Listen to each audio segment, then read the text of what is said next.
Hi friends, आज आपके साथ डिस्कस करने वाले हैं टॉप 5 एमसीक्यूज जो कि गवर्नमेंट सिक्योरिटीज मार्केट से आपसे एग्जामिनेशन में पूछे जा सकते हैं।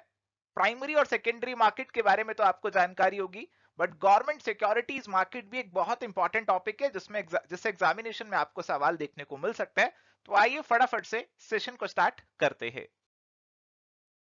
तो सेशन को स्टार्ट करने से पहले ब्रीफली आपको हमारे कोर्सेज के बारे में भी बता देता हूं। तो अगर आप प्रिपरेशन कर रहे हैं यूजीसी नेट कॉमर्स मैनेजमेंट की या फिर स्टेट असिस्टेंट प्रोफेसर या पीजीटी कॉमर्स की, तो एवर स्टडी क्लासेस के पास आपके लिए डिटेल्ड कॉम्प्रिहेंसिव कोर्सेज है और प्रैक्टिस के लिए टेस्ट सीरीज और क्वेश्चन बैंक भी अवेलेबल है।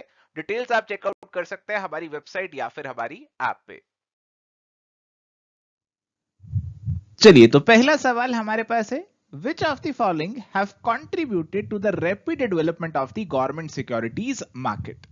Electronic screen based trading system, establishment of the Clearing Corporation of India Limited as a central counterparty for guaranteed settlement, dematerialized holding and straight through processing।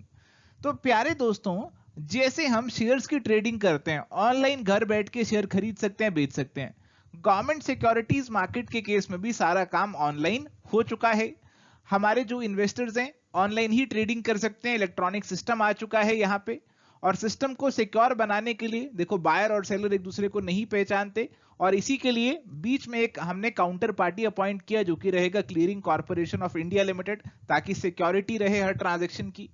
आपको physical form में securities hold करने की जरूरत नहीं, आप demat form में hold कर सकते हैं, और आपकी जो प्रोसेसिंग है वो डायरेक्ट हो जाएगी बिना कोई रुकावट के, स्ट्रेट थ्रू प्रोसेसिंग आपकी यहां पे हो जाती है। और इन सभी कारणों के वजह से गवर्नमेंट सिक्योरिटीज मार्केट जो है उसकी रैपिड डेवलपमेंट हमें देखने को मिली है।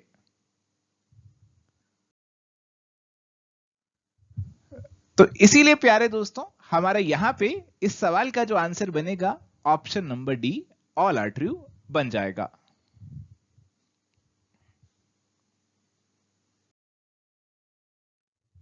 चलिए, सवाल है जी, असर्शन दी गई है, major participants in the government securities market historically have been small retail investors.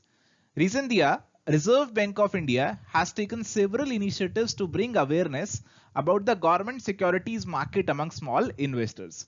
तो कहा गया कि जो गवर्नमेंट सिक्योरिटीज मार्केट है उसमें देखने को मिल रहा है कि हिस्टोरिकली पुराने समय से छोटे जो रिटेल इन्वेस्टर्स हैं, छोटे आपके और मेरे जैसे जो इन्वेस्टर्स हैं, वो ज्यादा पार्टिसिपेट कर रहे हैं, ऐसा असर्शन में कहा गया है।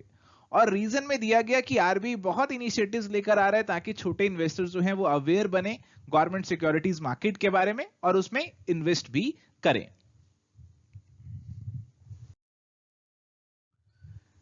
यहां पे माय डियर फ्रेंड्स, हमारी जो असर्शन वाली स्टेटमेंट है वो गलत है। देखो, हमारे पास गवर्नमेंट सिक्योरिटीज मार्केट के अंदर हिस्टोरिकली जो पार्टिसिपेशन देखने को मिली है वो स्मॉल रिटेल इन्वेस्टर्स की नहीं बल्कि बड़े इंस्टीट्यूशनल इन्वेस्टर्स की देखने को मिली है।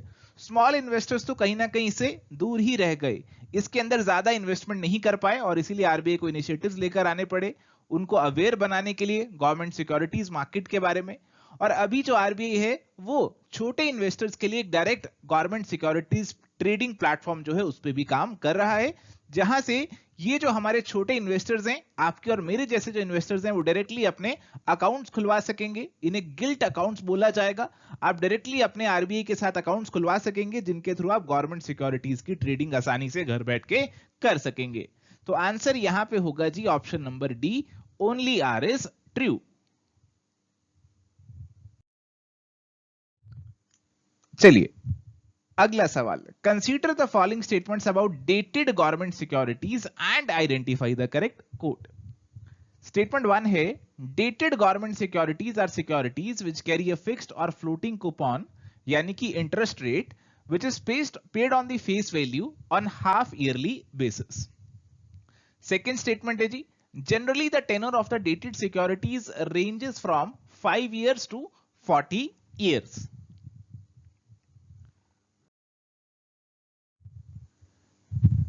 यहां पे माय डियर फ्रेंड्स, हमारा जो आंसर है वो बनेगा ऑप्शन नंबर सी का। देखो जी, dated government securities is a type of the government securities.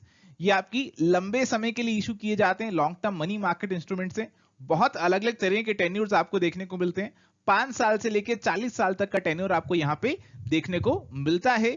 इन पे आपको इंटरेस्ट फिक्स्ड भी मिल सकता है, फ्लोटिंग रेट के हिसाब से भी यहां पे मिल सकता है, जो कि आपके फेस वैल्यू पे अप्लाई किया जाता है और हाफ ईयरली बेसिस पे आपको यहां पे पे किया जाता है।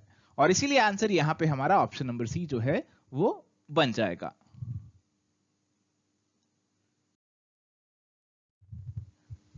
चलिए जी, अगला सवाल है मैच द फॉलोइंग का। दो लिस्ट हमें यहां पे दे रखी है जी। लिस्ट वन हमें दे रखी है competitive bidding, NDS OM, delivery versus payment system when as and if issued. हमें करनी है मैचिंग लिस्ट टू से। कॉम्पिटिटिव बिडिंग की अगर हम बात करें, सबसे पहले कॉम्पिटिटिव बिडिंग बता रखा है, तो कहा गया कि गवर्नमेंट सिक्योरिटीज के केस में आपको कॉम्पिटिटिव बिडिंग करनी पड़ती है, यानी कि आप बिड लगाते हैं, आप बोली लगाते हैं कि भाई मैं इतने दाम पे खरीदने को तैयार हूं। जैसा आईपीओ में होता है वैसे ही यहां पे होता है, उसके अंदर प्राइस बैंड होता है, लोग बोलियां लगाते हैं कि मैं इतने दाम पे खरीदूंगा, मैं इतने पे खरीदूंगा, और जो दाम कंपनी को पसंद आता है, जो कंपनी को ज्यादा दाम लगता है, जिसपे शेयर कंपनी के बिक रहे हैं, उस दाम पे कंपनी जो है अपने शेयर्स अलॉट कर देती है। ऐसा ही गवर्नमेंट सिक्योरिटीज के केस में हमें देखने को मिलता है। बट यहां पे बताया गया कि गवर्नमेंट सिक्योरिटीज की बिडिंग दो तरीके से हो सकती है। एक तो वही प्राइस से, जैसे आप नॉर्मली आईपीओ के केस में करते हैं, और दूसरा यील्ड से, यानी कि इंटरेस्ट से। यहां पे ये भी बोलियां लगाते हैं इन्वेस्टर्स कि मैं इतने इंटरेस्ट पे गवर्नमेंट सिक्योरिटीज खरीदने को तैयार हूं, और इसके बेसिस पे भी उन्हें अलॉटमेंट यहां पे हो सकती है। तो प्राइस और यील्ड दो तरीके से बिडिंग रहती है। इसके बाद हमारे पास है जी एनडीएस ओएम। ये बेसिकली आपका है negotiated dealing system for order matching. तो सेकेंडरी मार्केट की जो हमारी ट्रांजैक्शंस होती हैं गवर्नमेंट सिक्योरिटीज के अंदर, उसके अंदर आपका ये सिस्टम अप्लाई करता है, और आपके जो ऑर्डर्स हैं, खरीदने और बेचने वाले के जो ऑर्डर्स हैं, उनकी मैचिंग इस सिस्टम के थ्रू हो जाती है, और आपकी ट्रांजैक्शंस हो जाती हैं सेकेंडरी मार्केट में। और इसीलिए ये आपका ऑप्शन नंबर टू से जो है वो मैच करेगा। तो वन वाला आपका थ्री से मैच कर रहा था, और टू वाला टू से ही कर रहा है। फिर है डिलीवरी वर्सेस पेमेंट सेटलमेंट। इसका मतलब है कि आप पेमेंट करो, साथ ही आपको डिलीवरी हो जाएगी। आपकी जो ट्रांसफर ऑफ सिक्योरिटीज है और जो फंड्स हैं, वो दोनों साथ साथ साइमल्टेनियसली हो रहे हैं। When as and if issued, it is a type of government securities जिन्हें की ऑथोराइज तो कर दिया कि इनको इशू कर दो, बट अभी तक इन्हें एक्चुअली इशू नहीं किया गया, तो इनको इस कैटेगरी में डाला जाता है when as and if issued। तो इसीलिए हमारी जो करेक्ट मैचिंग बन रही है वो हमें ऑप्शन नंबर बी में देखने को मिल रही है। तो माय डियर फ्रेंड्स, यहां पे हमारा आंसर बन गया ऑप्शन नंबर बी का।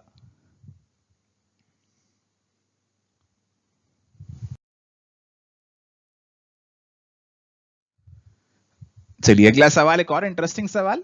इन the context of government securities what is shut period? Shut period क्या होता है जी गवर्नमेंट सिक्योरिटीज के कंटेक्स्ट में? Period for which the securities can not be traded, period in which no new securities are issued, period in which offices of RBI are shut down, period pertaining to government securities for which no interest is paid. ये shut period के बारे में आपसे यहां पे पूछ रहे हैं।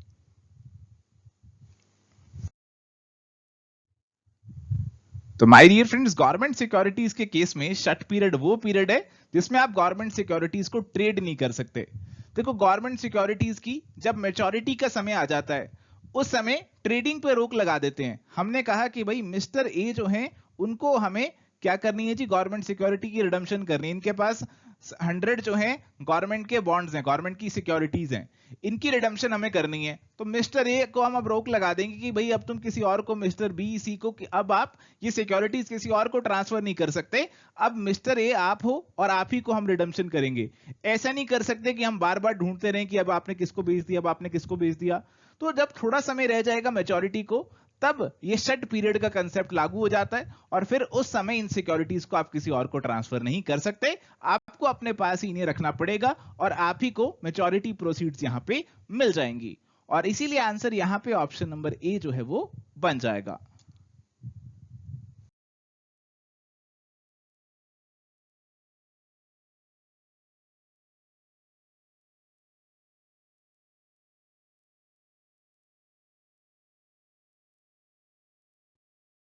सो माय डियर फ्रेंड्स, ये था हमारा डिस्कशन। यहाँ पे आपके लिए होमवर्क का सवाल है, इसका आंसर आपको देना है इस वीडियो पे कमेंट करके।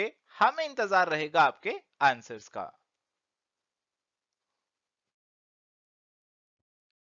तो प्यारे दोस्तों, आज के लिए इतना ही। Do like, share and subscribe. Bye, take care, all the best.